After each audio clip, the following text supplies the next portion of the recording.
Quake is one of the keystone arena FPS franchises of all gaming history. It's also a franchise that has been severely neglected by its developers for ages, but the Quake franchise is seemingly an icon of the arena FPS genre. Its frantic, fast-paced, and nearly heart-pumping gameplay has inspired other arena FPS games as well. But what makes Quake great? Well, one of the pillar stones of Quake's genius game design is its level design alone, especially on the multiplayer arena level design, for keeping you constantly ever on the move, taking advantage of its own movement technology. This is why techniques like not just rocket jumping or similar, but also strafe jumping or bunny hopping are prevalent in these types of games, keeping you to a certain speed, velocity, and momentum, especially when trying to reach from point A to point B effectively. This tactic in arena FPS games is commonly known as map control, where not only you need to know the layout and item placements of each map, but also how to navigate effectively the map itself, so you can have a clear strategic advantage over your opponent. But in order to explain how this has evolved in the span of all main Quake games, that is Quake 1, 2, 3 Arena, Live 4, and Quake Champions, but how this affects that same map control of these maps, we will look at a very specific map number, DM6, or rather commonly known as Q3DM6, the Campgrounds, a very popular Quake map by any standards.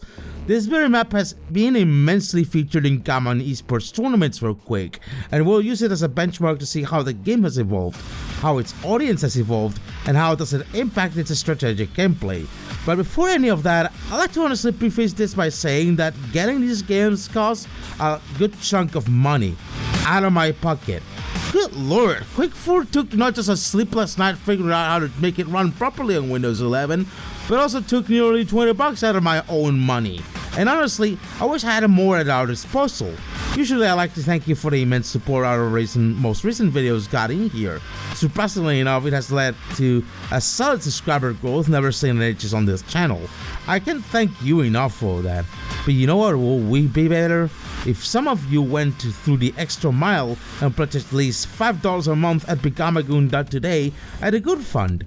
If you're watching this video earlier than when it's being published on YouTube itself, that means you're already there, good job. But if you aren't there yet, this is one of the main perks of becoming a supporter at the Goon Fund at becomeagoon.today. You can watch main video releases at most a week early, and pretty much more than that as well.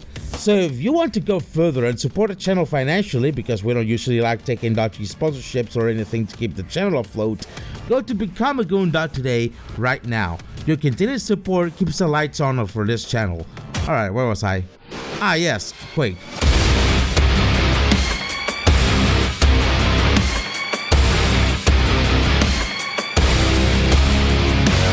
I can't use the original soundtrack here because of content ID. Thanks for nothing, Trent Reznor. In 1996, the original Quake shook the gaming world by storm.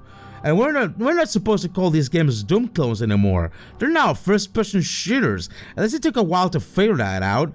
Quake did innovate with the arrival of 3D accelerated PC gaming on the FPS genre, and long gone is the era of the 2.5D of Doom and Duke Nukem 3D. It's funny because there's even, like I said before, a tiny bit of Quake's DNA into nearly every game existing today. Even Call of Duty is a far cousin of the id-Tech engine of Quake, like Doom Eternal or even Half-Life Alyx. The OG Quake has its own particularities though, especially in the terms of the movement technology or how the players move. In the original Quake, there's a heavy prevalence of bunny hopping, a movement technique which consists of repeatedly jumping forward to gain speed. This makes traversing areas of maps a tad bit easier to do, granted that you have the skill to do so, because it helps effectively reach from point A to point B more effectively, and this is especially useful in deathmatch gameplay in multiplayer Quake. Before we move to describe how DM6 is in Quake 1 though, a few notes. I will refer constantly to items like the heavy armor, the mega health, and power-ups as such, and by power-ups I will mostly mean stuff like the quad damage or the protection power-ups you'll find in deathmatch. This is just for the sake of better understanding some context of our gameplay. That being said, do the Campgrounds exist in Quake 1? Nope. DM6 instead is a weird map called the Dark Place, which is a weird abomination of a deathmatch map. Looking at the aesthetic of the map, I get that the Quake N1 engine is as archaic as 1996 standards of gaming, but it just looks flat and burly brown. It feels like one of those amateur deathmatch maps they were making Doom 2. Leaving the aesthetics alone, I think this map leaves a lot to be desired in terms of gameplay. What I seem to understand it is about the usual navigation through the map is cyclical in the sense that it resembles a merry-go-round shaped like a Mobius strip. But even then, the rooms don't really stand out from each other for how bland and brown they are. The Mega Health is stuck in the small room that you can access through one of the portals, and it looks like a bit of a dead end for half of it. The weapons are randomly scattered all around the place, regardless of how much impact they make in the gameplay, and there are these spawning holes where players spawn in which can even make you stuck in a dead end if you get in them, which is dangerously a newbie trap for anybody since they contain nothing useful. I think this is mostly because id Software was very new into designing arena levels for multiplayer, and there wasn't really much of a standard when it comes to arena level design by that time, at least not until Quake 3 Arena and Unreal Tournament came by. But you'll notice that Quake didn't quite figure it out in terms of level design until a while, and it is clearly more evident with the next Quake installment.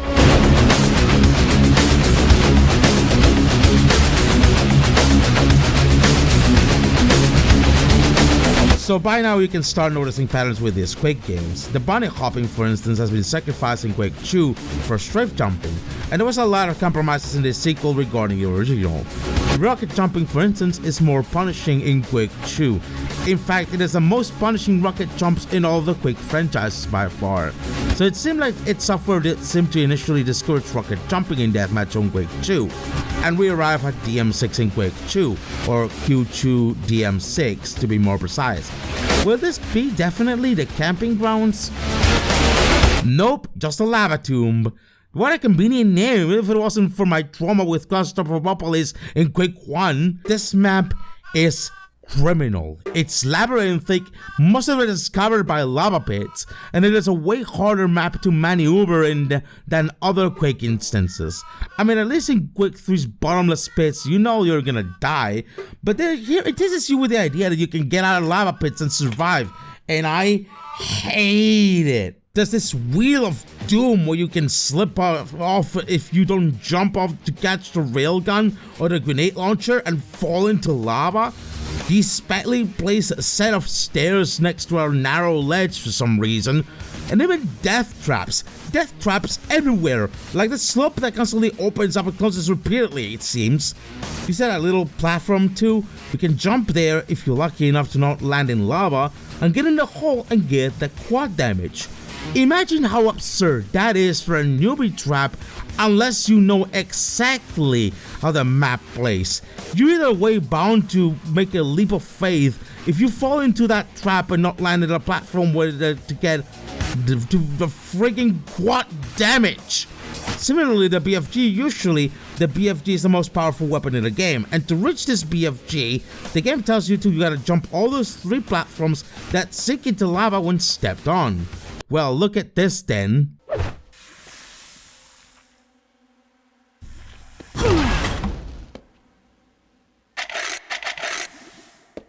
I just got the BFG by rocket jumping without all that bullshit. You're discouraged from rocket jumping because of how punishing to your health it is, and yet the game tells you can rocket jump to get the most fucking powerful weapon in the whole fucking game. I thought id Software figured out the arena map standard by now. But okay, surely those 2 games didn't quite get there yet. Surely Quake 3 Arena might be a palate cleanser by now.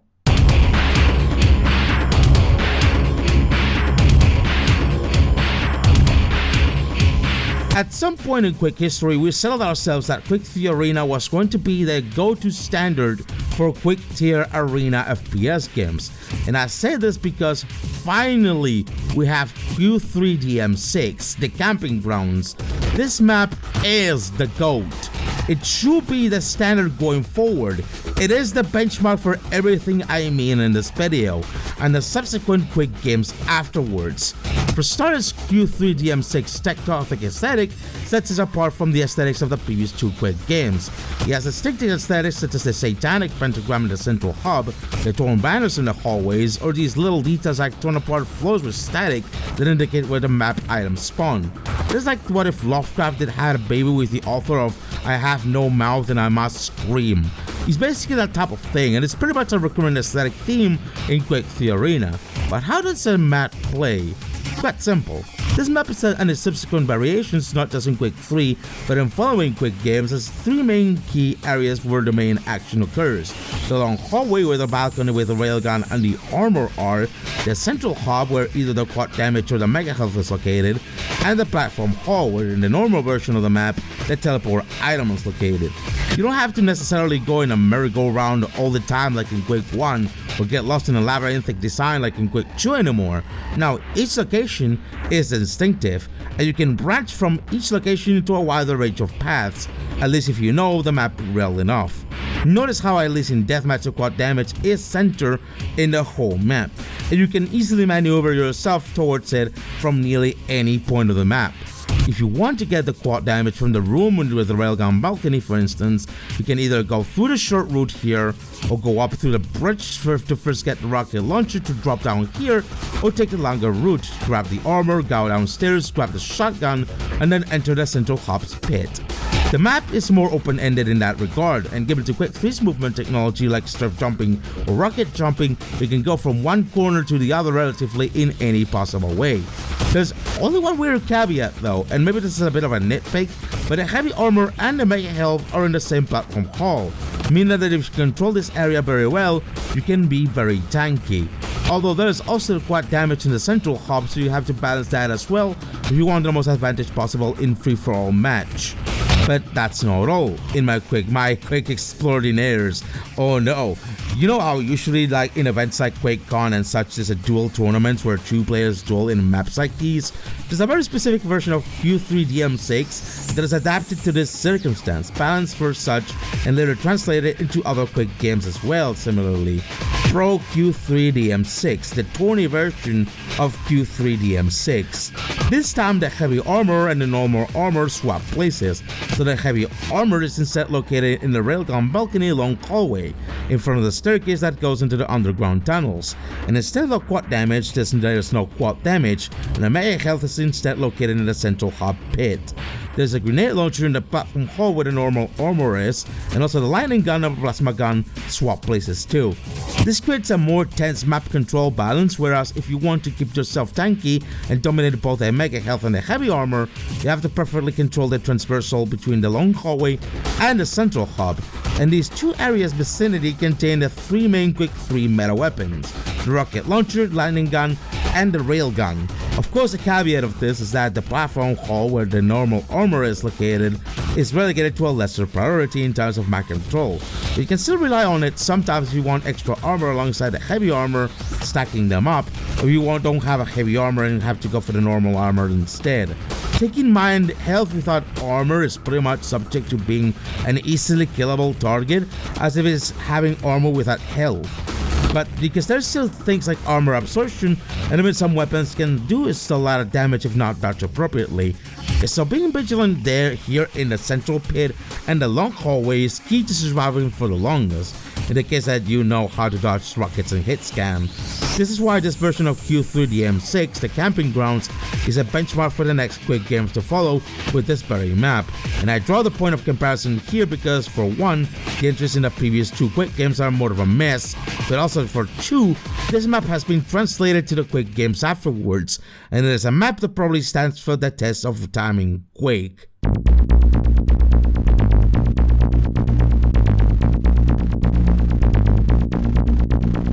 The Quake Life version of both Q3DM6 and Pro Q3DM6, simplified and named as Campgrounds, just adds in a few aesthetic and beginners-friendly changes into the map.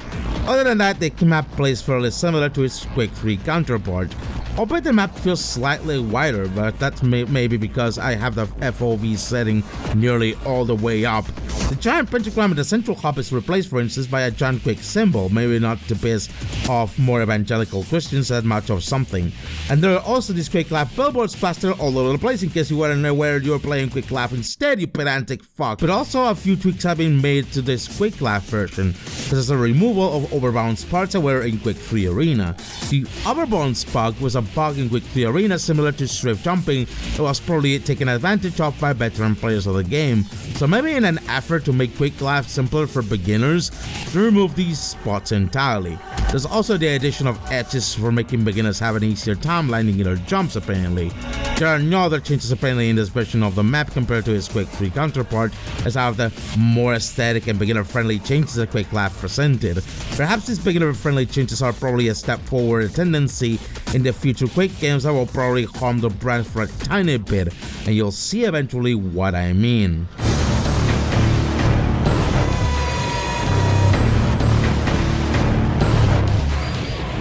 Quake 4 was developed by Raven Software, famous developers of Heretic, Hex, and Return to Castle Wolfenstein, and look, they're in the Call of Duty Mines for some reason. I said this because there started to be a tendency for id Software and their publisher to outsource the development of games that were in Doom, mostly to other developers within the publisher, and not just like Quake, with also other franchises like Wolfenstein even. This is going to be a minimal problem because it seems some of these outsourced developers, like Raven, did not grasp fully what Quake was all about at some degree.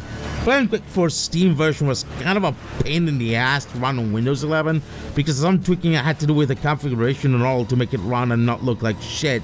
Also, the multiplayer skin roster are all in all-male roster for some reason, despite the fact that in Quake 3 and Live, there's female skins and other sorts of gender-neutral skins as well. And there was no issue there it seemed, and also because I think there are female characters in Quake 4 as well. Like, why not use those for female skins instead of whatever struck you got in there? I also think that weapons in general are just weird in the sense that the whole redesign into sci-fi versus struck type of thing that also went on with Doom 3. For some reason even, we were somehow gaslighted by id Software into thinking we like more of the struck timeline there was in Quake 2, so we got Quake 4 as a sort of continuation of that timeline. Okay, so what about the Campgrounds, or rather DM6 as we call it? Well, it's not DM6 anymore, it's Q4 DM9 for some reason, and now it's Campgrounds Redux. Oh, you'll know why they'll call it Redux, alright. What the hell? No, man, no, look at this. What did they do? Look how they massacred my boy. Oh, they seem to call it Redux because it's the size appropriate for the Crawly Wizard Gnome. No, seriously, what is this? Why? Oh. Okay, let's dissect it for a while. First of all, item placement is very important for balancing map control. That's why in the Quake 3 and Quake Live versions of the map, the heavy armor is in one place and the normal armor is in the opposite end of the map, at least in the Pro version. Now, for some reason, both are now normal armors for some reason, and I get that they both get you one-handed armor, but isn't that a compromise of map control balance? There are also these weird alcove platforms with health pickups in them, which seems like a weird addition to the map.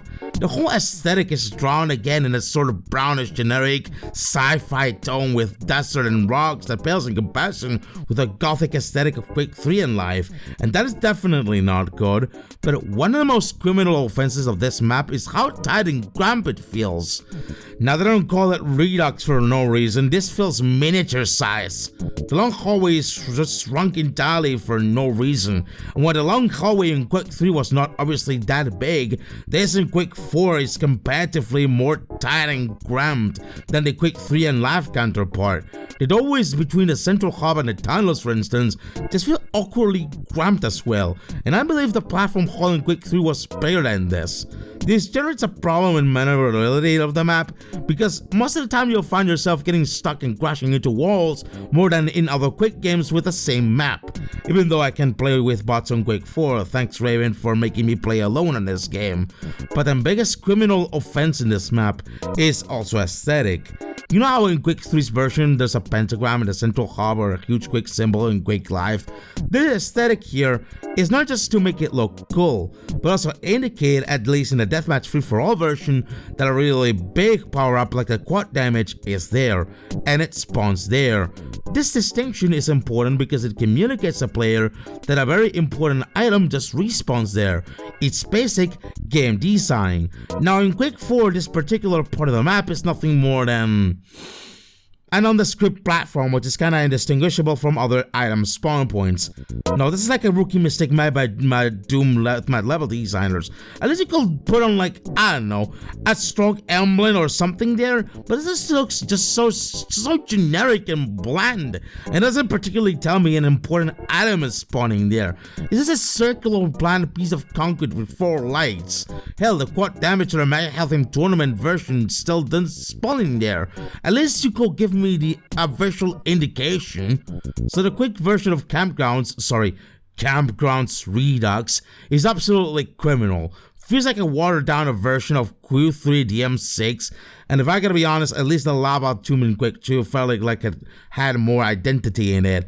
This map is a Doom 3 shotgun of the Quake franchise.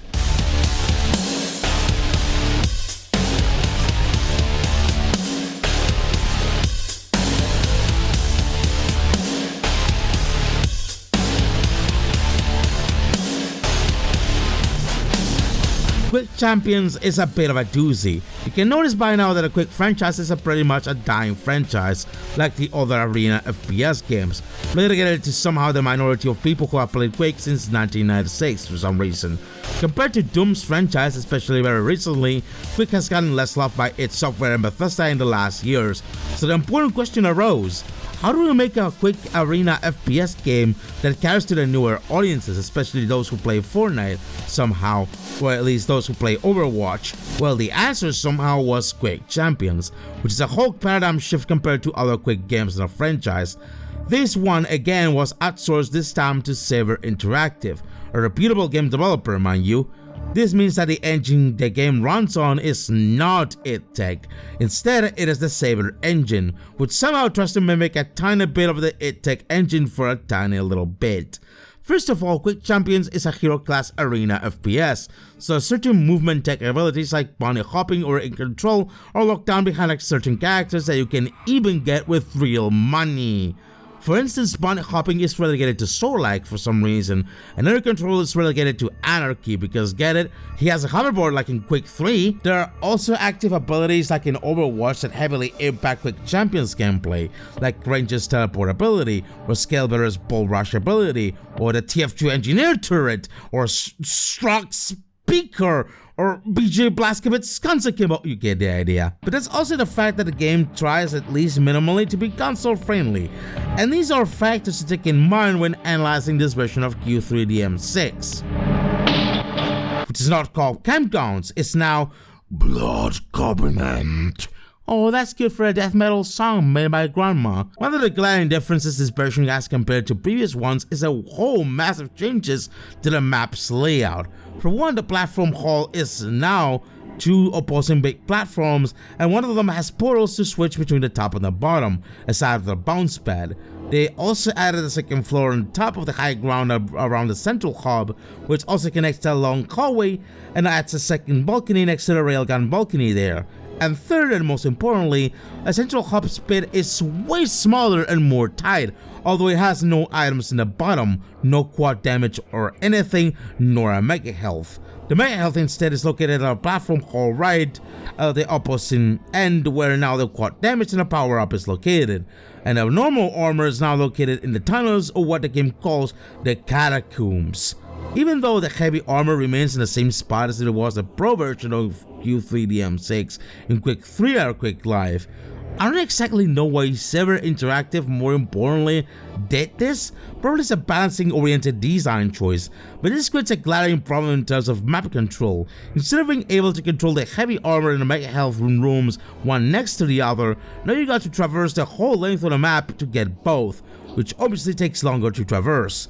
And also when it comes to, say, the quad damage, now that it's not on the central hub and instead it's on a platform hull on the opposing platform to the mega health, you don't only have the problem that central hub loses importance, but also have the problem that a player in deathmatch free-for-all can both acquire the mega health and quad damage at the same time, which can obviously turn them into an unstoppable death machine. It's also important to note a certain particularity in Quake Champions that differs from, say, Quake 3 Arena or Quake Live. Some characters in Quake Champions feel tankier than the players in Quake 3 or Live. Maybe that's why they place a mega health in Quake Champions that way, I don't know. But it somehow makes the gameplay slower to play through because some characters can take more shots, especially from rockets and rails, in Quake Champions compared to previous games. You know how in Quake 3 and Quake Live I did offline bot test matches to see how this map plays? I did the same in Quake Champions against a Death Knight bot with my Sorlag, and after having to connect to the matchmaking process for a while, it felt like Death Knight was tougher to kill than any player in Quake Champions, especially after he might have got both the heavy armor and the mega health a couple times. So basically it kind of felt like rockets and rails, they just tickle him sometimes. These home design changes that make the Quake franchise more palatable to beginners is probably one of the reasons why Quake and the rest of the Arena FPS franchise are dwindling in player base. Quake and other Arena FPS games are really hard to master and have a really high skill ceiling compared to other games like Fortnite or Overwatch. It's a too little too late type of situation considering the Quake franchise has got way less love than, say, Doom, except for a couple remasters we got of Quake 1 and 2. This begs a question that many Quake players have been asking by the end of this. Do we need Quake 6? Short answer, no. Here's a long answer. I think it might be more appropriate if instead of abandoning all previous Quake games and making new ones out of nowhere, we actually help maintain and take care of all the prior Quake games. Quake 3 Live and Quake Champions have dying player bases for a reason, and Quake Champions will receive proper updates or new content to justify playing it.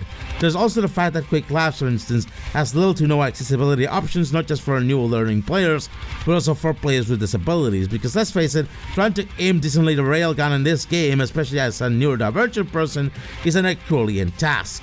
Maybe we should probably focus on not just adding accessibility features, which include, and this might be contentious to say, aim assist. Fuck it!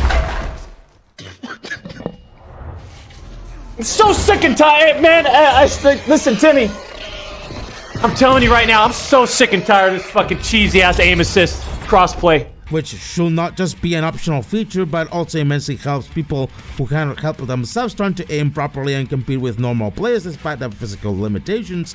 We also need to add better and more learning resources, especially for people who have a harder time trying to master this game. Especially on games like Quake Live, where the skill ceiling is way higher than, say, Quake Champions. These games need a proper revival, and not just the usual gatekeeping that goes on with this genre, because what's going also here is that the Arena FPS genre is like the fighting game community of FPS games. The main players of these games are actively gatekeeping new players away because of some false sense of nostalgia or because of a semi-good discourse that permeates the hardcore gamer section of the gamer community. Just let people have fun with Quake. That's it. Anyway, I hope you did learn something new from this video, whether for how long or trivial it might be. Like this video, give it a like this channel, subscribe, and want to financially keep us the lights on? Become a Goon today. Smell you later, Gator.